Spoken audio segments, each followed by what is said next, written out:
সকল আমাৰ এই ৰাজনীতিৰ কথা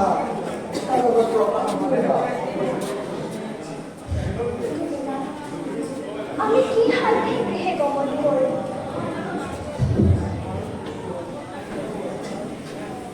সন্ধ্যাৰ পূৰ্বে সন্তানসকলক শয্যাত এৰি পথিৰ আজ্ঞাতে তোমাৰ সংগে আবদ্ধ হলো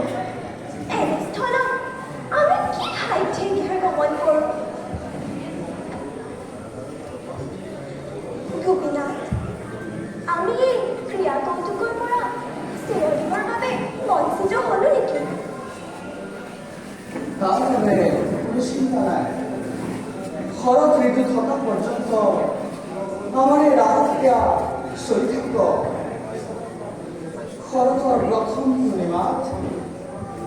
আমার এই রাজক্রিয়া আরম্ভ করা হব দ্বিতীয় পূর্ণিমা থেকে তৃতীয় পূর্ণিমাত আমার এই রাজক্রিয়া সম্পন্ন করা হব মারুমী হব এটা তোমাকে অন্তিম বারভাবে মন প্রাণ ঢালি নৃত্য করা আর আমিও